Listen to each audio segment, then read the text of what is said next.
Jocelyn Cara, Baker Mama Cakes and Pastries. So today's video, naisipan kong i-vlog itong gagawin kong pot cake. May order kasi ako ng pot cake. So, late ko na naisip na i-vlog siya. So, eto na yung nangyari. Na-crumb coat na at na-assemble na yung cake. So, explain ko na lang kung anong size.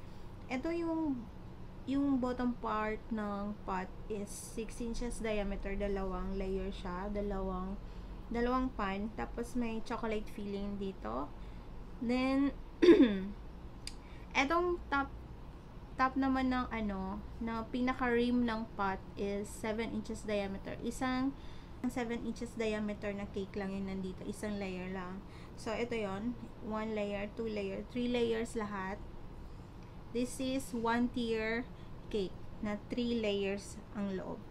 So, na-crumb coat na siya, nakaset na din siya sa chiller for overnight. Kahapon pa to na-crumb coat. So, ganun pag gagawa tayo ng mga cake, dapat i-set natin for overnight para ang tawag doon, para safe sa delivery yung cake natin and for transportation.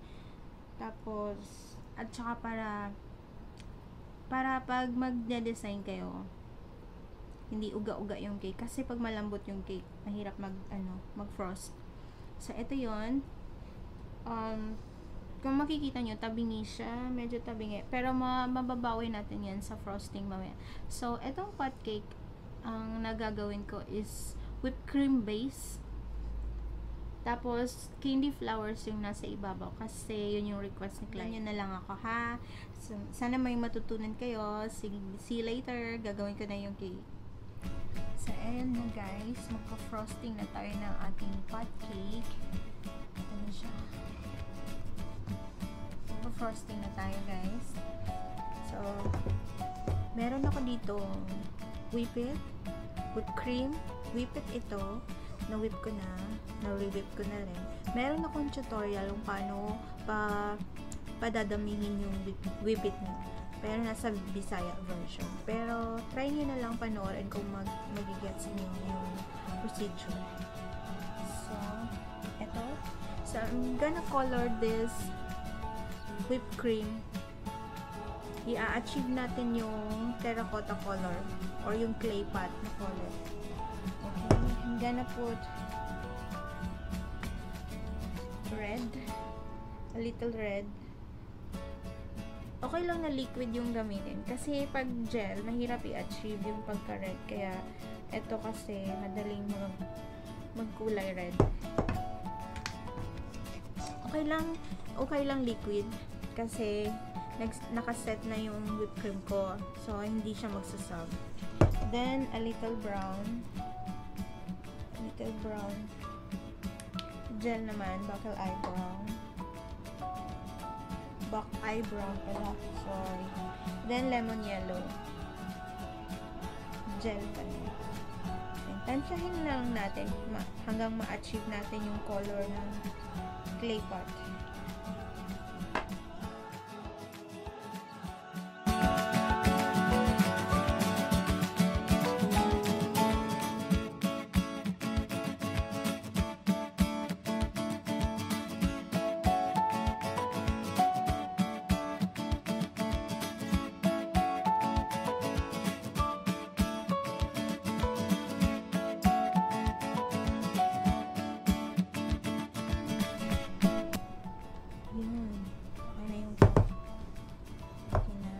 Siyang clay pot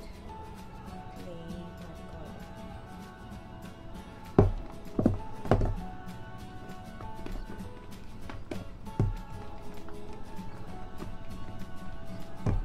Pagdagan natin coating red.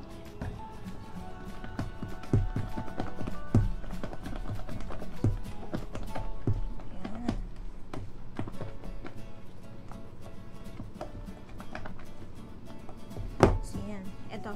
Okay na tong color na to guys. Achieve ko na siya. So, mas okay na to sa akin.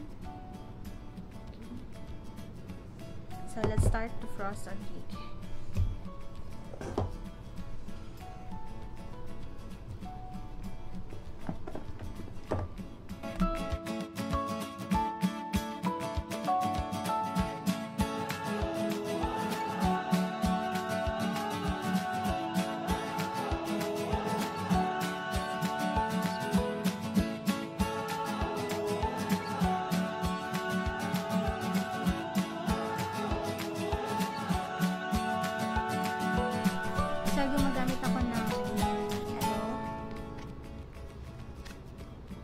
soft scraper. Pero ginupit ko lang to. Ginupit ko lang to sa anong tawag dyan? Clear book.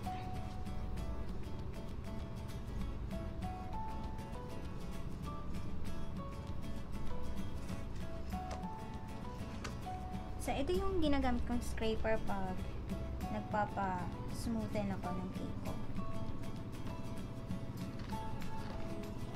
Kasi madali lang siya mabibend. Dati may nabibili akong smooth scraper. Na nung hindi ko na siya mahanap, naghanap ako ng paraan para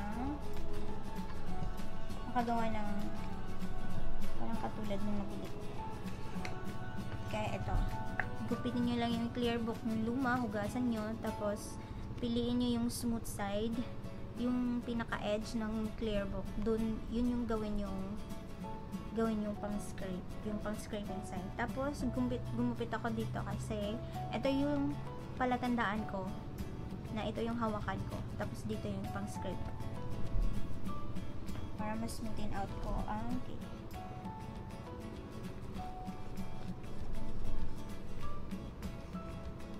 Para makuha mo yung angle ng pot, diba, mababang part to.